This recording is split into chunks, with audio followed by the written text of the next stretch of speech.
The enormous ship appeared in Earth's orbit on a quiet Tuesday morning. Unlike the sleek vessels of science fiction movies, this spacecraft looked ancient and damaged. Pieces of its outer shell were missing, revealing complex machinery underneath. Strange lights flickered across its surface, some bright and others dying. At Space Command headquarters in Geneva, alarms blared as radar operators stared at their screens in disbelief. Unidentified object in orbit, announced the main computer. Size approximately 3 kilometers in length.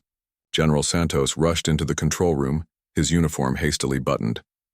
Status report. Sir, it appeared without warning, said Lieutenant Kim, her eyes fixed on the main screen. Our satellites show it's losing power. And sir, there are life signs. Thousands of them. Commander Eliza Chen stood quietly at the back of the room. At 42, she had served in the International Space Coalition for 20 years, but nothing had prepared her for this moment. She stepped forward. General, request permission to lead the first contact team. General Santos turned to her with a frown.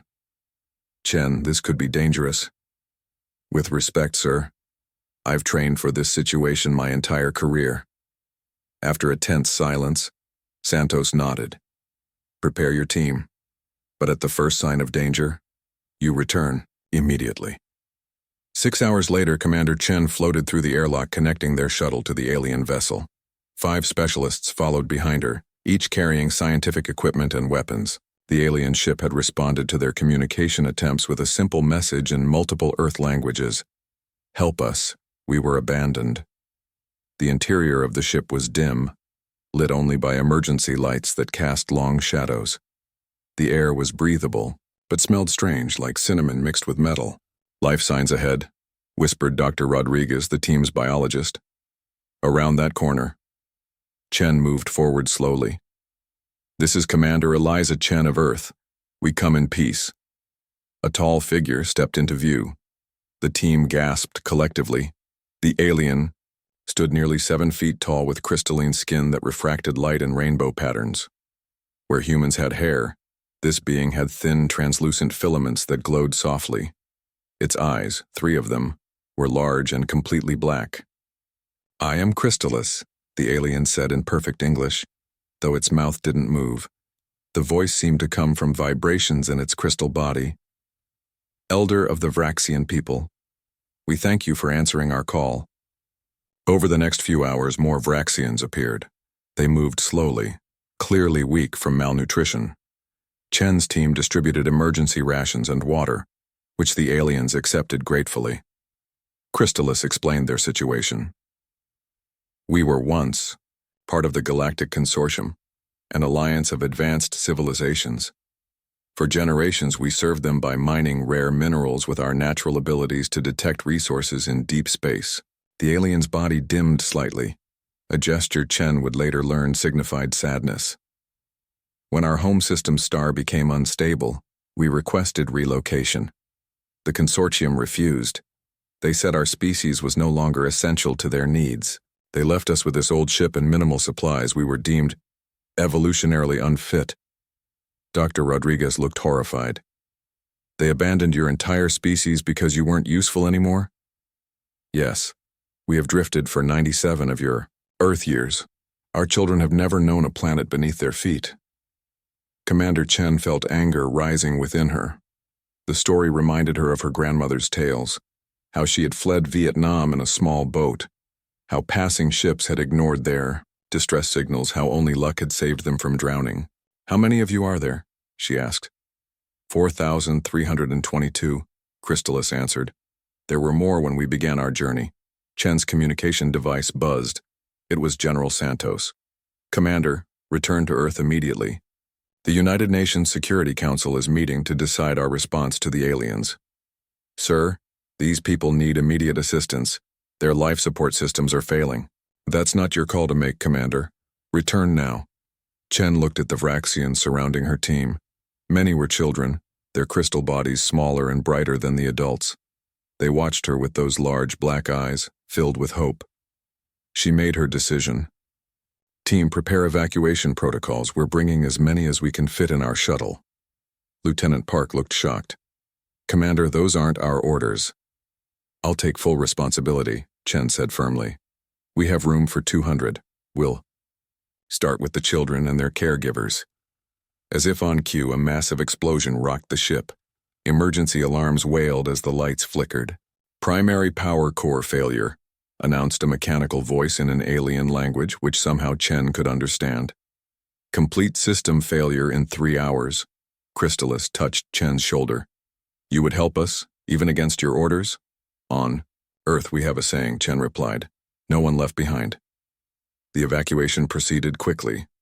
Vraxian children and their guardians filed into the shuttle, their crystal bodies glowing with a mix of fear and hope.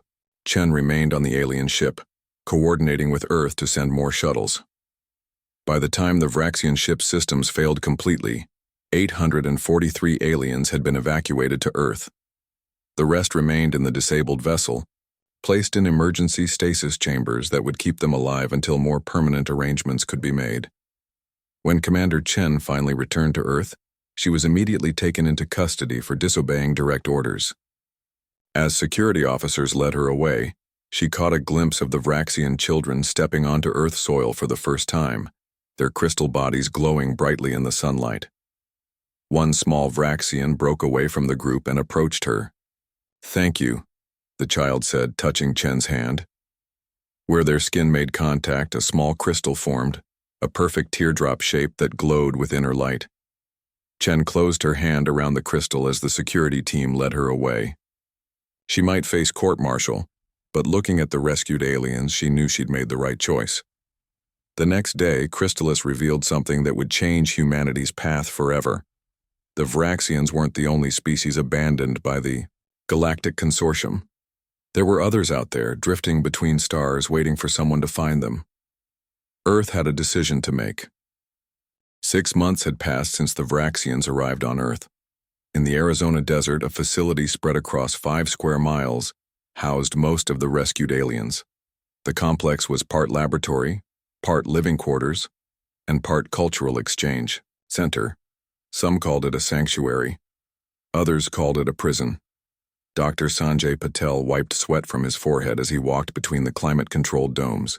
At 35, he was younger than most senior scientists at the facility, but his unorthodox theories about alien biology had earned him respect.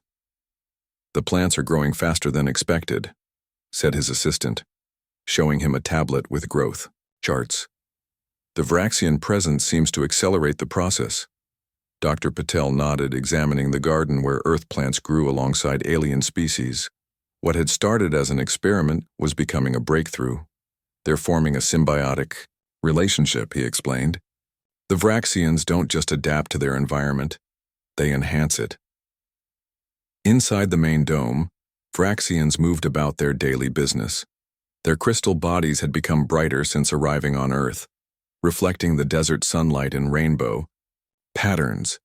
Children played games that involved creating complex light patterns with their bodies, while adults helped with scientific research or studied human culture. Not everyone was happy about the aliens' presence. Outside the facility, protesters gathered daily, holding signs with messages like Earth for humans and aliens go home. The world remained divided on whether helping the Vraxians had been the right choice. Meanwhile, in Washington, D.C., Commander Eliza Chen sat stiffly in a military courtroom. After months of house arrest, her trial for disobeying direct orders had finally begun. Commander Chen, said General Santos, now leading the prosecution, explain to the court why you directly disobeyed the order to return to Earth. Chen looked at the panel of 5 judges before answering. The Vraxian ship was failing.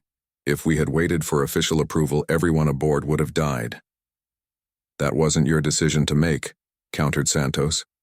You risked international panic and potential alien contamination. With respect, sir, I made the only human decision possible. Chen straightened in her chair. My grandmother was a Vietnamese refugee. In 1979, she floated in the South China Sea for 9 days while passing ships ignored her distress signals. 26 people started on that boat. 7 survived. She pointed to the window where a Vraxian delegation waited to testify. I believe humanity's strength isn't our technology or our military power. It's our compassion, our willingness to help those in need. Back in Arizona, Dr. Patel made an exciting discovery. The crystal formation that had appeared when the Vraxian child touched Commander Chen wasn't just a thank you gift. It was a data storage device. It contained star charts, he told the facility director, projecting the information onto a large screen. Locations of 7 other abandoned species. The director stared at the map in shock. They want us to rescue the others too? They believe we might be the only ones who would, Patel replied. As the trial continued, public opinion began shifting. Vraxian technology, shared freely with Earth scientists, had already led to breakthroughs in medicine, agriculture, and clean energy. Their crystalline computing systems were far more efficient than anything humans had developed. More importantly, the Vraxians had integrated into their new home without conflict. They learned human languages, respected local customs, and contributed their knowledge to solve Earth's problems. Crystallis, now the official Vraxian representative, testified at Chen's trial. On our journey, we encountered 18 different spacefaring civilizations, the elder explained, body glowing softly. All refused to help because the consortium had declared us unworthy. Only humans offered aid without demanding anything in return. 2 weeks into the trial, world leaders gathered at the United Nations to discuss the information from the crystal star charts. The debate was heated. We barely have resources for Earth's problems, argued the Chinese representative. How can we rescue more aliens? If we don't help, who will? Countered the Kenyan ambassador. And consider what we've gained from Vraxian knowledge already. After 3 days of debate, a vote was taken. By a narrow margin, the Shepherd Initiative was approved. Earth would build spacecraft capable of reaching the abandoned species and offering rescue. The next day, Commander Chen was called back to court for the verdict. She stood at attention, prepared for the worst. Commander Eliza Chen, announced the lead judge, this court finds that while you technically violated the chain of command, your actions ultimately benefited humanity and saved numerous lives. You are hereby pardoned of all charges and reinstated to active duty. Applause broke out in the courtroom. Chen remained composed, but her eyes shone with emotion. That evening, as the sun set over the Arizona desert, Dr. Patel showed Chen the progress on the first faster-than-light ship. Built using Vraxian knowledge combined with human engineering, it was nearly complete. We're calling it the Refuge, he explained. It can reach the nearest abandoned species in about 3 months. Chen ran her hand along the ship's hull. It's beautiful. There's more, said Patel. They want you to captain it. Chen turned to him in surprise. Me? The committee was unanimous. Who better to lead our first rescue mission than the person who started it all? Nearby, a group of Vraxian children played with human children from the nearby town. Where once there had been fear and separation, now there was curiosity and friendship. 1. Vraxian child approached Chen, the same one who had given her the crystal months ago. Will you find the others? The child asked. The ones like us? Chen knelt down to meet the child's eyes. We'll try our best. They are afraid, said the child. Like we were. They think no one will come. Chen smiled gently. Then we'll have to prove them wrong. 2 weeks later, the Refuge lifted off from Earth, Commander Chen at the helm. As the blue planet shrank behind them, Chen thought about her grandmother's story of abandonment and rescue. How one act of compassion could change everything. The stars beckoned ahead, and somewhere among them others waited to be found. The Refuge emerged from faster-than-light travel near a small moon orbiting a gas giant. After 2 months of travel, the crew was eager to complete their mission. Commander Eliza Chen stood on the bridge, watching the moon grow larger on the main screen. It was almost entirely covered in ice, with only a few dark patches of open water visible. Life signs confirmed, reported Lieutenant Park, studying the sensor readings, concentrated in the unfrozen regions. Dr. Sanjay Patel joined Chen at the view screen. According to the Vraxian data, the Marins are an aquatic species. This moon once had liquid oceans covering its entire surface. What happened? Asked Chen. The gas giant shifted its orbit, moving the moon farther from the sun. The oceans began freezing about 50 years ago. Chen nodded grimly. And the consortium abandoned them rather than helping. Exactly. The ice continues to spread. In another decade, the entire surface will be frozen. The refuge entered orbit and launched a smaller craft designed for water landings. Chen led the team along with Dr. Patel and 5 specialists. 2 Vraxians joined them as translators. As they descended through the thin atmosphere, they could see movement in the dark waters. Large, streamlined shapes swam just beneath the surface. "They know we're here," said Crystallis, the Vraxian elder, who had insisted on joining the mission. The shuttle landed gently on the water. Small waves lapped against its sides as the team prepared to meet the Marins. Chen activated the external speakers. "This is Commander Eliza Chen of Earth. We come in peace and offer assistance." For several minutes, nothing happened. Then, without warning, a rush of images flooded Chen's mind. Drowning, freezing, fighting, starving. The emotional impact was overwhelming. She clutched her head and fell to her knees. Around her, the rest of the team was similarly affected. Only Dr. Patel remained standing, though he was clearly struggling. "They're telepathic," he gasped. "They're showing us. They're suffering." The mental assault continued for what felt like hours but was only minutes. Then as suddenly as it began, it stopped. Chen slowly rose to her feet, breathing heavily. "Is everyone okay?" she asked. The team nodded shakily. Even the Vraxians seemed disturbed by the experience. "Why was Patel less affected?" asked Lieutenant. "Park, I don't know," Chen replied. "But right now we need to establish communication without being overwhelmed." Outside the shuttle, the water began to bubble.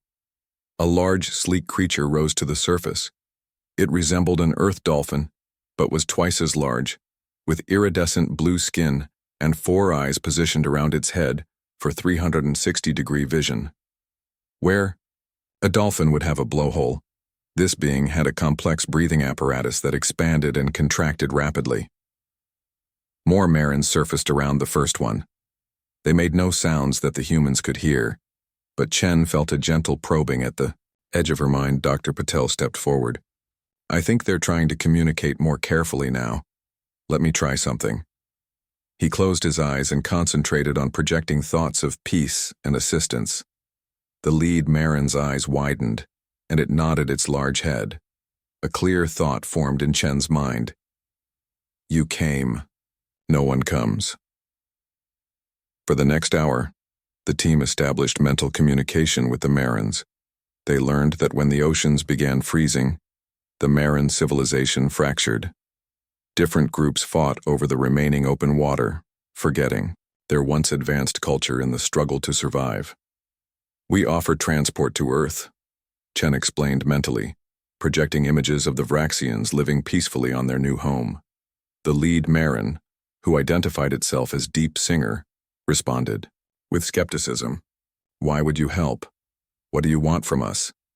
Chen struggled to find the right thoughts to convey their intentions. Crystallis joined the mental conversation, sharing memories of the Vraxian rescue. "They ask nothing in return," the Vraxian communicated. "They help because they can." Deep Singer seemed confused by this concept. The Marin swam in a tight circle, agitating the water. "There are others like you," Deep Singer finally projected. "They watch from afar but do not approach." Chen felt alarm. "Others? Who?" Before the Marin could answer, a different group of aquatic beings rushed toward them from the other side of the water patch. Their thoughts hit the team like a physical blow: anger, territory, fear, attack. "Rival tribe," gasped Dr. Patel. "They think we're taking sides." Chen made a quick decision. "Back to the shuttle, now." As they retreated, the water erupted in splashing combat between the 2 Marin groups. Deep Singer fought at the front, defending the shuttle. "We can't leave them like this," said Chen. "They'll destroy each other before the ice does." Dr. Patel was examining the medical data collected during their telepathic exchange. "Commander, I've noticed something interesting. Our brains process their telepathy differently than the Vraxians do. We have some natural resistance. How does that help us?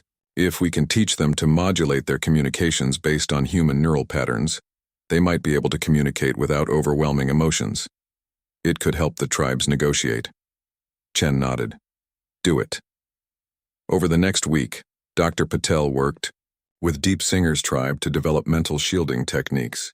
The human's unique brain structure provided a template for more controlled telepathic communication.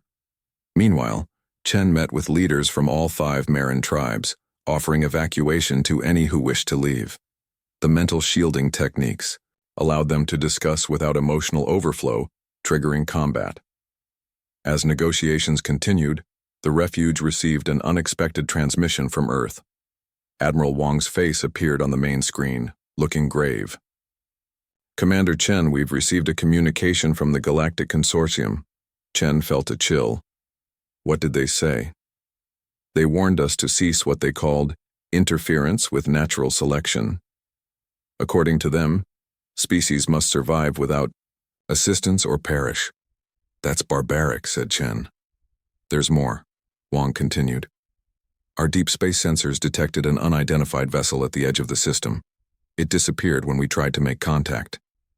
After the call ended, Chen looked out at the icy moon. Nearly 1,000 Marins had agreed to evacuation, but hundreds more refused to leave their ancestral home.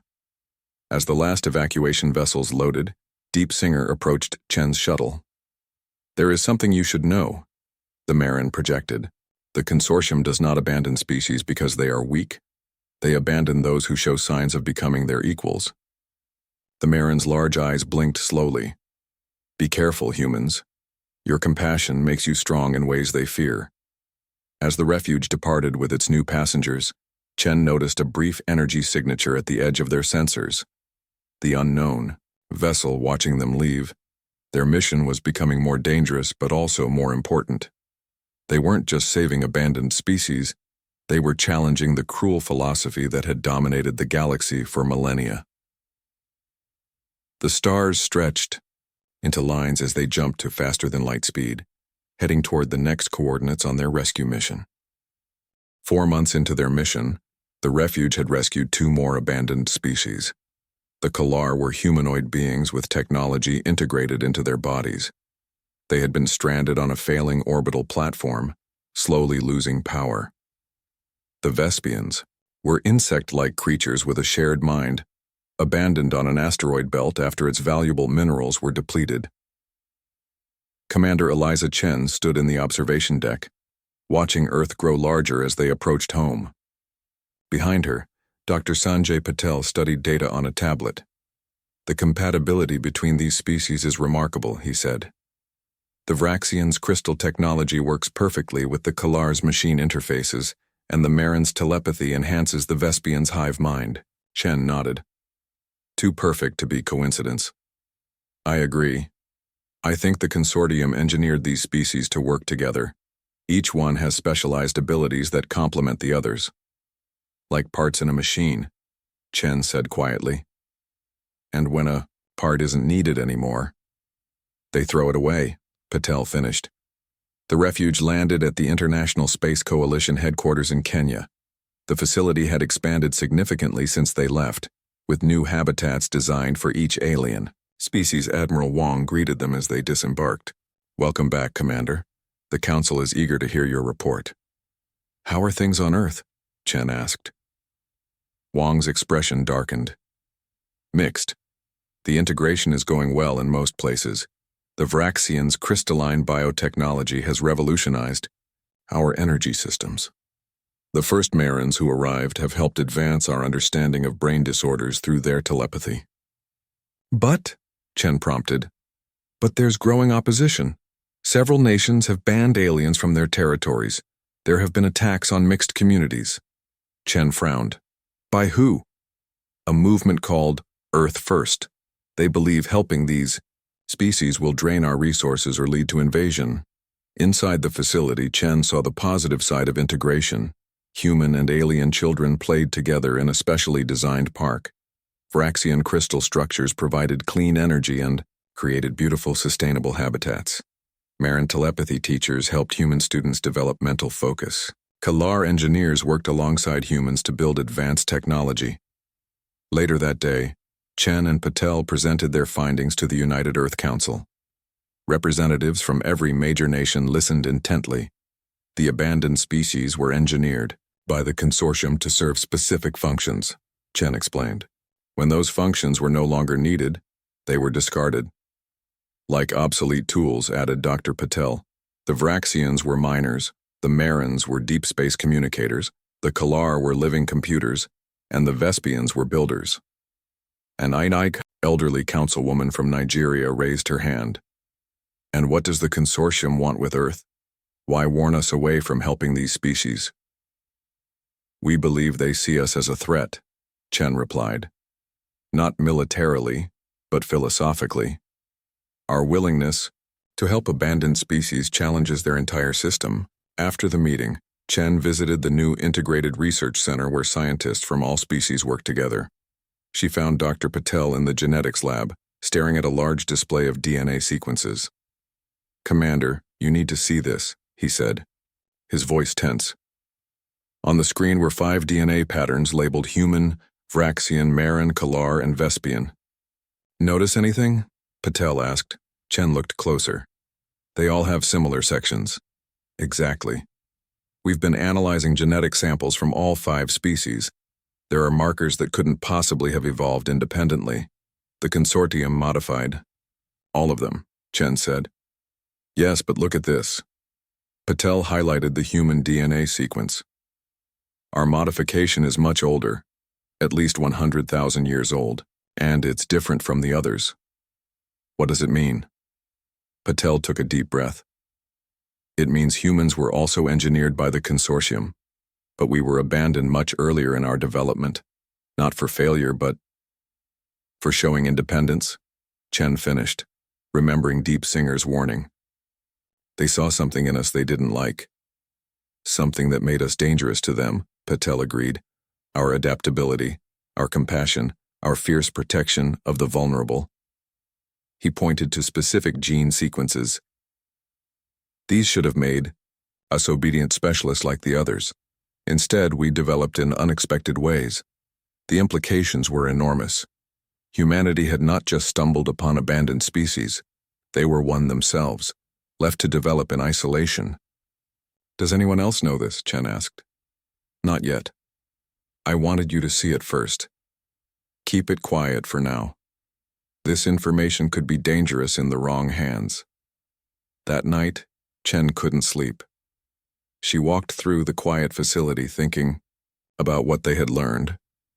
Near the communication center, she heard voices and stopped to listen. The humans must not learn the truth, said a mechanical voice she recognized as a Kalar elder. Not yet. They are not ready, agreed a Vraxian voice. It would endanger everything. Chen stepped into view. What truth? The aliens fell silent. Then the Kalar elder spoke.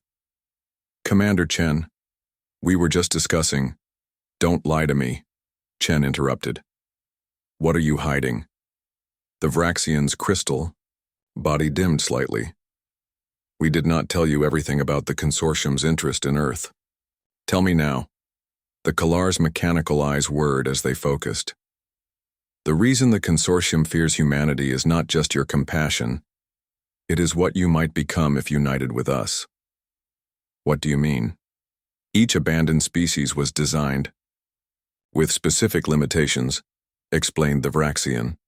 The consortium ensured no single species could challenge them, but together, with humans as the connecting force, we become what they fear most, finished the Kalar. A true alternative to their rule. The next morning, as Chen prepared to report these findings to Admiral Wang, an emergency alert sounded throughout the facility. All personnel to stations, announced the overhead system.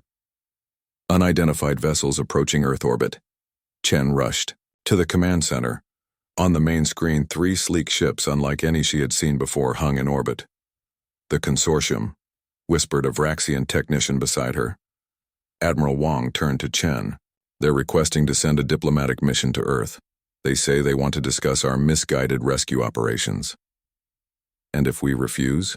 Chen asked. The communication officer looked up from his station. They say they won't leave until they've spoken with Earth's leaders. Chen felt a chill run down her spine. The consortium had arrived sooner than anyone expected. The question now was whether they came to negotiate, or to reclaim what they considered their property, including possibly Earth itself.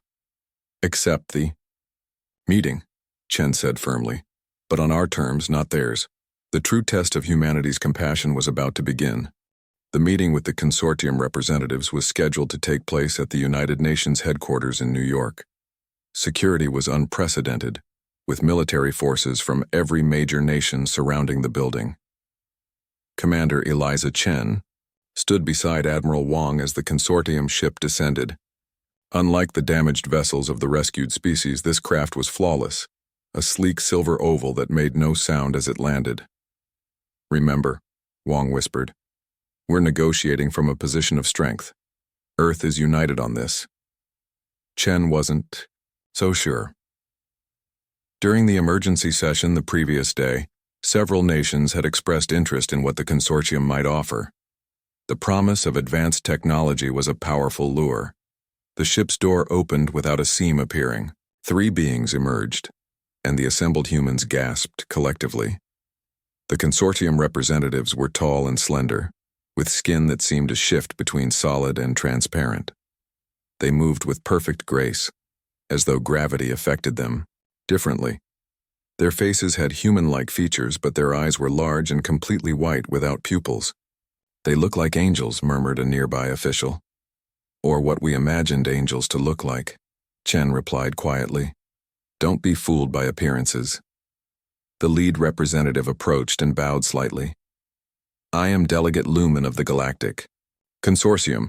We thank you for agreeing to this dialogue. Their voice was melodious and seemed to come from everywhere at once. The translator devices weren't needed. Everyone understood perfectly. Inside the General Assembly Hall, world leaders gathered to hear the consortium's message.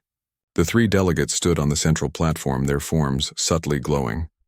Humanity has shown remarkable progress, began Delegate Lumen. Your civilization has achieved in millennia what takes most species eons. We have watched with interest, while you've abandoned others to die, Chen said, unable to remain silent. Admiral Wang shot her a warning look. Lumen turned toward Chen, expression unreadable. Commander Chen, your rescue missions are well documented. Your compassion is noted. The second delegate stepped forward. We come with an offer. The Galactic Consortium invites Earth to join our alliance as a probationary member. Excited whispers spread through the assembly. And what would membership entail? Asked the Secretary General. Access to our knowledge base, trade routes, protection from hostile forces beyond your current understanding, said Lumen. Your world would advance centuries within decades. And the conditions? Chen asked. The third delegate, who had remained silent until now, spoke. Their voice was colder than Lumen's. Return of our client species to consortium custody. Cessation of unauthorized rescue operations. Acceptance of consortium governance regarding interstellar matters. The room erupted in debate. Some leaders immediately supported accepting the offer, while others vehemently opposed abandoning the rescued species. These client species are refugees who were left to die, argued the African Union representative. They have built lives on Earth. They are part of our communities now. But look what the consortium offers, countered the Russian president. Protection, technology, our place among the stars. As the debate continued, Dr. Sanjay Patel entered the hall and whispered urgently to Chen. We need to talk, now. In a small conference room adjacent to the main hall, Patel showed Chen and Admiral Wang a data tablet. I've been working with scientists from all the rescued species, he explained. We've been analyzing the consortium's technology based on what the rescued species remember. And, prompted Wang, the consortium isn't offering us membership because they admire our progress. They're afraid. Patel displayed a star chart. There's something coming, a threat from outside the galaxy. The consortium has been preparing for centuries by strengthening their position. How do you know this? Chen asked. The Kalar maintained, some of their data cores from when they worked directly with the consortium. They contain fragments of information about a massive interstellar entity approaching our galaxy. Chen frowned. And they've been abandoning species to conserve resources. Exactly. Any civilization deemed non-essential to their survival strategy gets cut loose. When they returned to the General Assembly, the debate had grown more heated. The consortium delegates stood silently, watching with their pupilless eyes. "We need time to consider your offer," the Secretary General was saying. "Of course," replied Delegate Lumen. "We will remain in orbit for 3 of your days. But be aware, the offer we make is not without urgency." "What do you mean?" asked Chen. The third delegate fixed their gaze on her. "The galaxy faces challenges beyond your understanding. Difficult decisions must be made for the greater survival." After the delegates returned to their ship, world leaders gathered in closed session. Chen and Patel presented what they had discovered about the approaching threat. "So we face a choice," summarized the Secretary General. "Accept the consortium's protection and abandon those we've rescued, or reject their offer and face this threat alone." "Not alone," Chen corrected. "With the rescued species as allies, not servants." Dr. Patel displayed holographic projections. "The combined knowledge of humanity and the rescued species offers different approaches to the coming threat. The Vraxians' crystal technology, the Marins' telepathic coordination, the Kalar's machine integration, and the Vespians' collective problem-solving together with human innovation create possibilities the consortium hasn't considered." "The consortium has one way of thinking," Chen added. "Hierarchical, utilitarian. They discard what they don't understand or can't control. That's their weakness." The debate continued through the night. By morning, Earth had made its decision. The consortium delegates returned to hear Earth's answer. The General Assembly Hall was packed with humans and representatives from each rescued species. The Secretary General stood to address the delegates. "After careful consideration, Earth must respectfully decline your offer under the stated conditions. We cannot and will not abandon those who have become part of our global community." Delegate Lumen's form flickered slightly. "This is disappointing. Perhaps you don't understand the gravity of your choice." "We understand perfectly," replied Chen, stepping forward. "The consortium abandoned these species because they were deemed non-essential to your survival strategy against the approaching threat. But together we might find solutions you haven't considered." The third delegate's voice turned cold.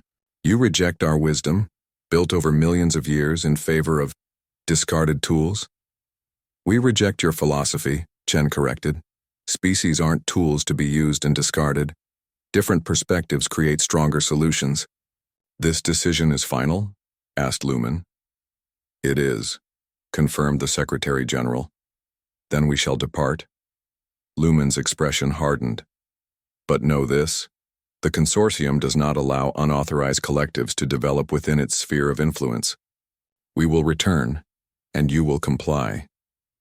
As the delegates left, a strange vessel appeared on the tracking systems, the same unknown ship that had been shadowing the refuge on its rescue missions. "They're hailing us," reported a communications officer. On the main screen appeared a being unlike any they had seen, neither human nor like any rescued species. It spoke in a rough approximation of human language. "People of Earth, we have watched. We have followed. We too rescue the abandoned. You are not alone." Chen looked at the alien face with surprise. Somewhere in the galaxy, others had been following Earth's example. The question now was whether this new ally would arrive in time to help when the consortium made good on its threat. 3 months passed since Earth rejected the consortium's offer. During that time, the planet prepared for the promised return. Military forces trained alongside alien allies. Scientists from all species worked together on defense systems. Underground, shelters were built for civilians. Commander Eliza Chen stood in the new Coalition Command Center beneath the Rocky Mountains. Around her, humans worked alongside Vraxians, Marins, Kalar, and Vespians. On the main screen, a map showed the locations of Earth's defense fleet. "The outer sensor grid just went dark," reported Admiral Wong, pointing to the edge of the solar system. They're coming, Chen nodded grimly. Alert all ships. Begin evacuation protocols for civilian areas. Dr. Sanjay Patel rushed into the command center, his face flushed with excitement. Commander, we've finished the integration system. Just in time, Chen replied. Will it work? In theory. The Vraxian's crystal technology creates the shields. The Marin's telepathy links all our forces. The Kalar's machine integration enhances our weapons. The Vespian's hive mind enables rapid tactical changes. And humans? Asked Wang. We're the bridge that connects them all, Patel explained. Each species alone couldn't resist the consortium, but together with our adaptability. He paused. We have a chance. The consortium fleet appeared suddenly. 20 large ships surrounding Earth. Unlike their diplomatic vessel, these were clearly warships, bristling with weapons. They're hailing us, said the communications officer. Delegate Lumen's face appeared. On screen, expression cold. People of Earth, you have had time to reconsider. This is your final opportunity to surrender the client species and accept our authority. Chen stepped forward. Our answer hasn't changed. These people are under Earth's protection. Then you leave us no choice. The screen went dark. The first attacks hit Earth's orbital defenses. Energy beams sliced through conventional satellites, but the new Vraxian crystal shields around key stations held firm. Launch all ships, ordered Admiral Wang. Earth's defense fleet rose to meet the invaders. They were outnumbered and outgunned, but each vessel carried crews of mixed species working together. On board the flagship Defiance, Chen took command. Activate the integration system. Throughout the fleet, Marin telepaths linked the minds of gunners and pilots. Kalar engineers merged with ship systems, enhancing performance beyond designed limits. Vespian tactical officers anticipated enemy movements with collective intelligence.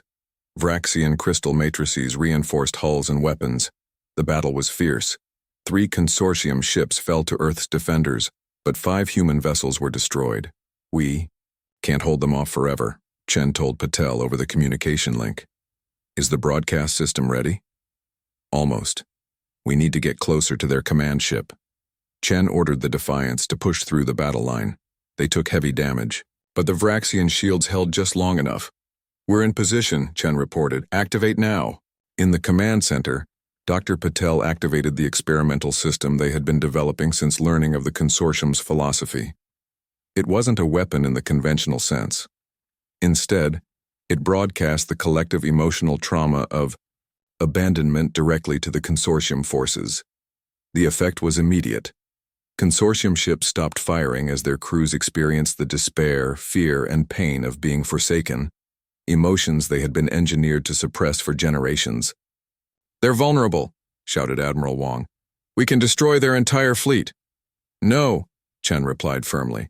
That's what they would do. We're offering an alternative. She opened a channel to the consortium flagship. Delegate Lumen, can you hear me? After a long pause, Lumen appeared on screen. The delegate's perfect features were distorted with unfamiliar emotions. What have you done to us? We showed you what it feels like to be abandoned, Chen explained. The trauma your consortium inflicted on countless species, including early humans. You engineered yourselves to suppress empathy, calling it weakness. But understanding suffering isn't weakness, it's wisdom. Lumen seemed to struggle with the new sensations. The coming threat will destroy us all. Difficult decisions were necessary. There's another way, Chen said. Not dominance, but cooperation. Not abandonment, but mutual support. We don't need to return to your consortium. You could join our coalition. For 3 days, the consortium fleet remained in position while their leaders debated. Meanwhile, the mystery ship that had contacted Earth before arrived, bringing representatives from 7 other rogue rescuer civilizations who had also been gathering abandoned species. Finally, Lumen requested a meeting on Earth. In the same United Nations Hall where they had first presented their ultimatum, the consortium delegates now stood humbled. Our approach has been flawed, admitted Lumen. For millions of years, we believed strength came from abandoning weakness, but you have shown greater strength through unity. The approaching threat remains real, added the third delegate. It will reach our galaxy within 50 years, an entity that consumes all in its path. Then we'll face it together, Chen replied, not as master and servant but as allies. Over the next month, an unprecedented agreement was formed. The consortium would share its knowledge and resources, but no longer demand absolute authority. Earth and the coalition of rescued species would maintain their independence while working together against the common threat. 1 year later, on E, the anniversary of the first Vraxian rescue, Commander Chen stood on a hill overlooking the largest collaboration project in human history. Thousands of beings from dozens of species worked together to build massive detection arrays designed to monitor the approaching entity. Admiral Wang joined her, gazing at the activity below. When I was a child, I dreamed of the stars, but I never imagined this. Chen smiled. None of us did. Dr. Patel approached, accompanied by Crystallis the Vraxian, Deep Singer the Marin, a Kalar elder, and a Vespian representative. The first interstellar university opens next month, Patel announced. Students from 50 species have enrolled, including some from the consortium, added Crystallis, their crystal body glowing with pride. Deep Singer's telepathic voice touched their minds gently. Those who were abandoned have become teachers. The Kalar elders' mechanical eyes whirred as they focused on the horizon. We calculate a 78% higher probability of survival against the approaching entity. With our combined approach versus the consortium's original strategy, the Vespian representative, speaking through their hive mind translator, added, Unity creates possibilities that isolation cannot conceive. As the sun set, Chen thought about the journey that had brought them here. It had begun with a simple choice to help those in need, despite the risk. That choice had revealed humanity's greatest strength, not technology or military power, but compassion. We have a saying on Earth, Chen told the gathered representatives. Sometimes the strongest people are those who have been broken, but find the courage to rebuild themselves. And rebuild each other, added Wang. Below them, the new coalition headquarters gleamed in the fading light. Above, the first stars became visible, no longer symbols of cold abandonment but beacons of hope and connection. The coalition of the Forsaken had found greater strength and unity than they ever could have in isolation. Together, they would face whatever the universe sent their way, not as abandoned children of the stars but as a family that had rescued each other.